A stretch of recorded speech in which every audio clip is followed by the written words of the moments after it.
listener production. Hi, Natarsha Belling with you and welcome to the afternoon edition of The Briefing.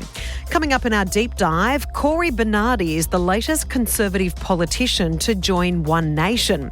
Bernardi says the major parties are letting ordinary Australians down and he's promised One Nation will reduce spending, reduce taxes and get our debt under control. So who is Cory Bernardi and how much of a player will he be in the party that is now fast becoming a political force to be reckoned with? All the details in just a moment. But first, let's check the afternoon headlines this Tuesday, the 3rd of February. The Reserve Bank has announced it will lift the official cash rate by 25 basis points to 3.85%. It follows stronger than expected inflation data, with finder information showing homeowners with an average mortgage of $500,000 will now need to pay an extra $79 a month.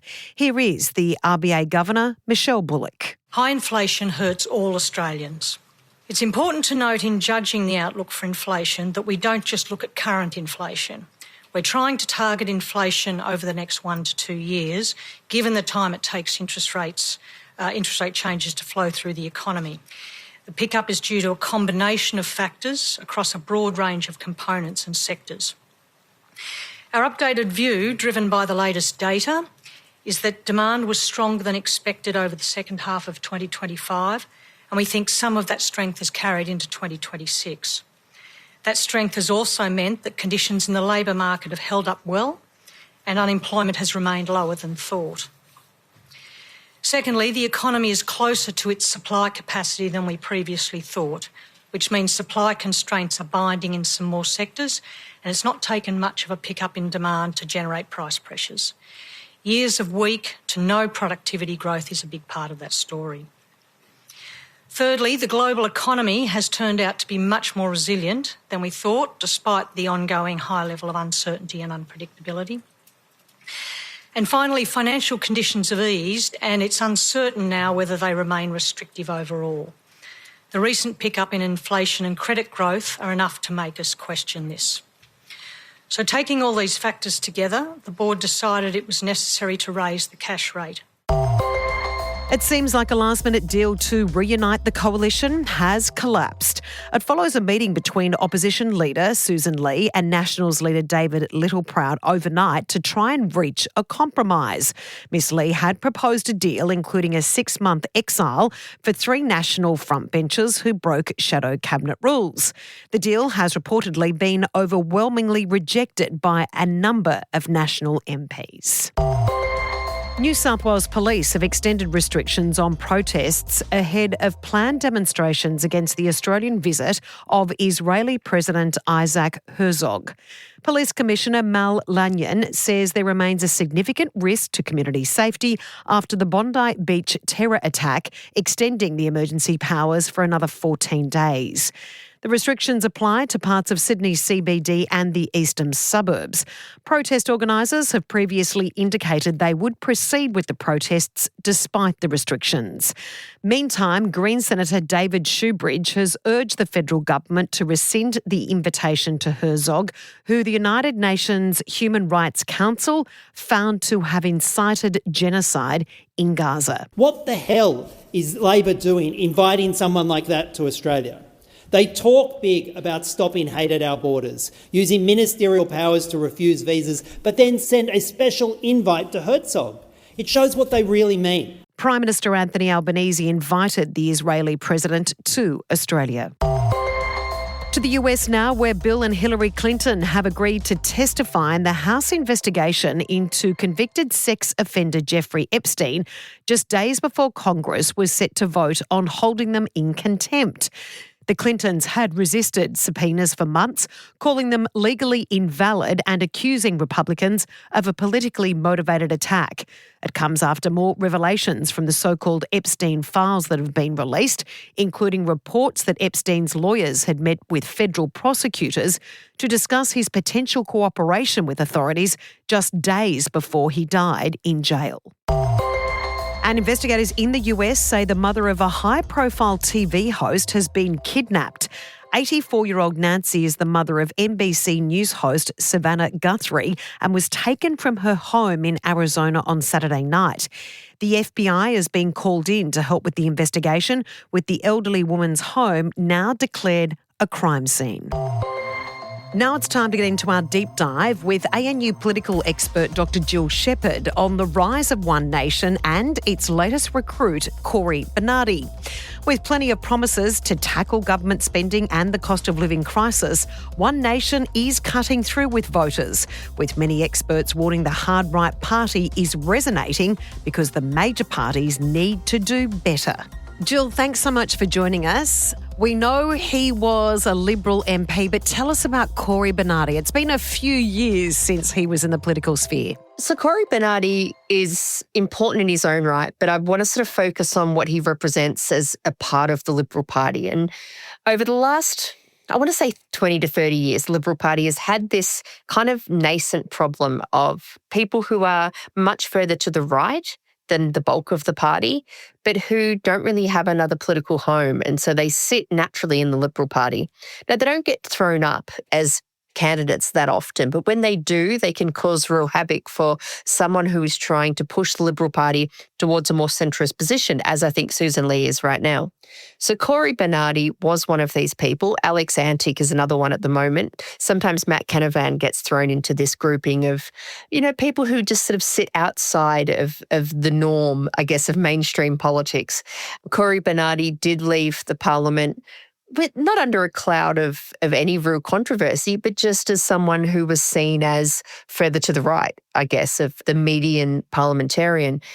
Now, he then went on to Sky News and has had a probably semi-successful After Dark type show on that platform. I think he has a constituency among people who do worry about immigration. They worry about, opportunities for young people. They worry about multiculturalism and, what's becoming of the country type issues.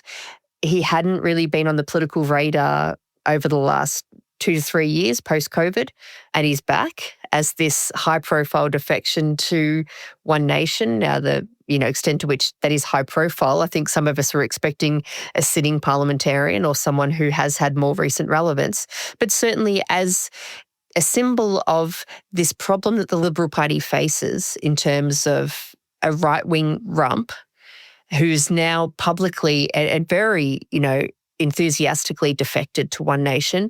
I think it does spell out a real concern for the coalition parties. They're not in coalition at the moment, certainly, but both of the parties face this threat of people inside their ranks moving to One Nation who are at the moment, riding this wave. And if you are an ambitious parliamentarian or ex-parliamentarian, it's probably a pretty good bet at this point. Jill, there has been a lot of criticism saying, look, we can't deny the polls. Sometimes we know the polls can be wrong, but there is an extraordinary support for One Nation. The latest poll that came out this week has also put Pauline Hanson as our most popular leader in the country above our own very Prime Minister. Do you think in regards to their policies, that's great, bright, shiny light at the moment, there is clearly support because you could say many Australians are disillusioned with what's on offer from both Labor and the coalition right now. But how are they going to follow through on their policies or their promises? What are One Nation's policies right now to do what they're promising to do, to deliver a better, fairer go for Australians? Look, at the moment, One Nation is offering focus on issues that the major parties really don't want to talk about because they are fundamentally tricky. And housing is a big one. Migration is tied up with housing, I think, in a lot of people's minds. And these issues around trade and globalisation, how enmeshed we want to be with the world at large. These are issues that both major parties have taken as given for a lot of decades. And I think they thought, and rightly, that most voters have come with them on those regards. And so they haven't spelled out the positives of, for instance, immigration. But there is a significant part of the population that doesn't agree that these benefit Australia and that they benefit them personally. And that reluctance to engage on the positives of those issues, I think, has created a vacuum that One Nation is increasingly able to fill. So I think, there is a willingness or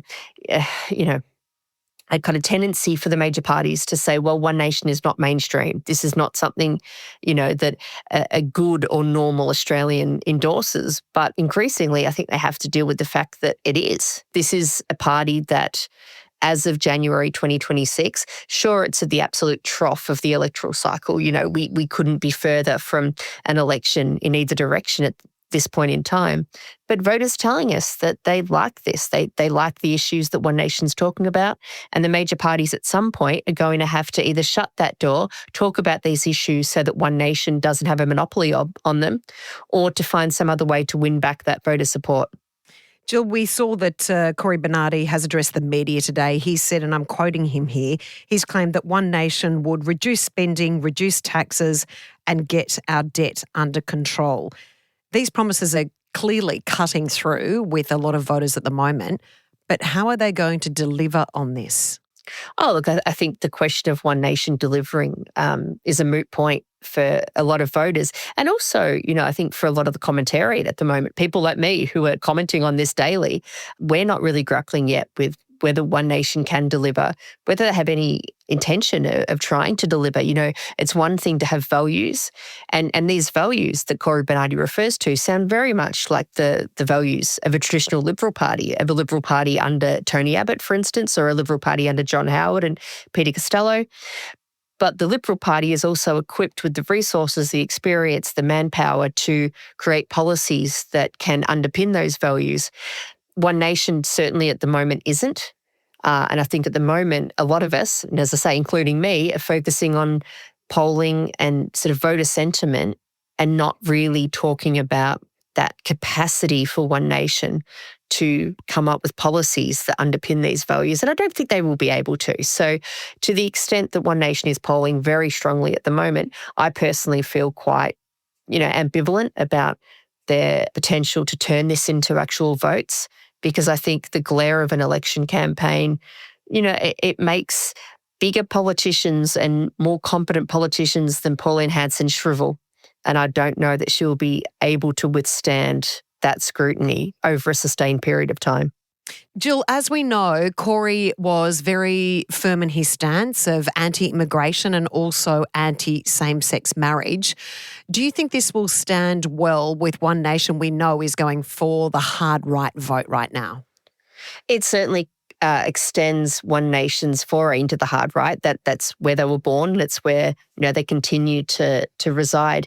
I think what's really interesting, though, about these recent developments inside One Nation is that they are trying to recruit established politicians. And I think there was probably elation inside the party when they inked that membership deal with Barnaby Joyce. They thought, this is someone that is known and they thought beloved by a large number of voters, and that this would help to normalise them and get them closer to the mainstream. Now, what we've seen over the weekend, though, Tash, is, polling figures from Redbridge that suggest Barnaby Joyce is much less popular than Pauline Hanson. Pauline Hanson more popular, as you say, than both major party leaders at the moment. So I wonder at this point whether Barnaby Joyce himself will be an albatross around Pauline Hanson's neck. And Cory Bernardi, I think, has even a lower profile and probably more negative favourability, more sort of negative opinion towards him than Barnaby Joyce does among mainstream Australian voters. They also have the problem of having to negotiate, a few different egos now inside that party room that has traditionally been the fiefdom of Pauline Hanson. It's been her baby. It's been an organisation that she can mould in her own image. She can kick people out when she doesn't like them anymore, and she has repeatedly. But getting these higher profile politicians on board, it makes those internal dynamics a lot harder, and I think makes her job managing this ship as it goes forward into the election a lot trickier. In regards to Pauline Hanson, we know that she removed her name off the name of the party. There is a lot of speculation that Barnaby Joyce has defected because he is the heir apparent. They've brought in Cory Bernardi. My point about this question, Jill, is we know the Liberal Party in the last election had a massive female problem. We know the female vote basically disappeared. There's speculation that the Liberal Party is going to axe its current female leader, its first female leader, Susan Lee, and she's been undermined from the moment she went in there. If Pauline Hanson is in any capacity diminished from One Nation, where do the females vote here? I mean, from the coalition's point of view and also One Nation, have they underestimated again the importance of the female vote? That's a great question, something that I hadn't really considered until now. I think women voters in Australia were much more likely prior to Julia Gillard to vote for the coalition. And the ascendancy of Julia Gillard to the prime ministership won over women voters in huge numbers, and it's not something to be discounted. I think the way a party treats their women is a huge signal to the electorate about how they feel about women more generally. The Pauline Hanson question is a little bit trickier, I think. When they recruited Barnaby late last year, there was a flurry of a few days where we all thought, oh, well, this is Pauline Hanson on the way out. She's going to, announce her retirement. There'll be some kind of peaceful handover in power to Barnaby Joyce. And I was always a little bit skeptical about that because we know from, a lot of political science around the world that these personalist right-wing parties in particular, the leader who's built them in that image, they're usually pretty reluctant to hand over the reins. And I think that's going to be the case here as well. So she's amassing these men around her, but whether she actually takes that final step to giving them, the keys to the car remains to be seen. Now, the treatment of Susan Lee, I think, by the coalition is a slightly more tricky question because she has not done a very good job of managing this party. Anthony Albanese is an exceptional manager of his party room. Susan Lee, I think when she first became leader in June of last year, said all of the right things about how she was going to sort of run this ship and how she was going to consult and have a slow, deliberative policy process. None of these things have actually happened because when you are under that spotlight of Canberra, of Parliament House and of colleagues who, let's be frank, haven't really taken to her interpersonally, that kind of patience becomes really tough. So I think Susan Lee, it sounds really harsh to say, but she's sort of in this position of her own making as much as anything. And at the same time, you've got Pauline Hanson maybe gripping to power as she recruits all these men who desperately want her gone so that they can fill her void. It's not a great time for women in politics. And I think women voters are watching that pretty keenly. And weirdly, if it benefits anyone, it benefits our male Prime Minister. In regards to One Nation, Jill, we saw this in the US. There were a lot of media commentators that underestimated the influence and the voter support for Donald Trump first time round and then subsequently his second time round. And we know the Democrats on a number of fronts underestimated his appeal. Do you think there's the same scenario here in Australia that both the Labor Party and the Coalition Party are underestimating the overwhelming support on the grassroots level, especially in regional areas, for One Nation? I would say, if anything, Tasha, it's worse in Australia. I think compulsory voting has allowed our major parties to become a bit bloated, a bit lazy, and not very responsive to obvious shifts in public opinion because they're used to an electorate that even if they don't love you, will turn out because they have to, and they'll vote for one of you anyway. And that's led to, I think, a culture of risk aversion and of, at times a lack of vision. And I don't think that's a particularly controversial viewpoint. And what it's meant now is that the threat of someone like One Nation, and it's already happened with the Greens on the left over the last sort of 20 to 30 years, it takes these parties by surprise. It shouldn't, because they've seen it happen around the world and they've seen it happen in Australia before, but it seems to, be a shock to the Liberal and Labor parties. Now, I think we can be too deterministic about what happens the next election. We can say, well, One Nation's polling is rising and so it's inevitable that they're going to do okay. But the major parties have a real opportunity here to pivot, that they can do better. They can speak to us in ways that we feel more relaxed about, that don't feel quite so patronising, that don't feel quite so focus grouped and workshopped. They can talk about issues that are a little bit riskier. They can talk about housing, for instance, where there are winners and losers, and where a party like One Nation is very happy to segment the population and say, we don't care, for instance, that you already have a house. We're going to look after people that are trying to get into the housing market and talk about issues that we think they want to hear about. The major parties haven't had that kind of stomach, I think, for a fight in quite a few years. And I'm, the biggest fan in Australia of compulsory voting, but it does have this unintended consequence, I think, of making our parties sometimes a little bit too relaxed. And that occasionally leads to the popularity of people like Pauline Hanson. It will be super fascinating to see how this all plays out. We really appreciate your time and analysis. Thanks so much, Jill. Thanks, Tash. That was Dr. Jill Shepard from the Australian National University. And that's it for this episode of the afternoon edition of The Briefing. We'd love you to subscribe or follow us on Instagram @The Briefing Podcast. I'm Natarsha Belling. Thanks for your company.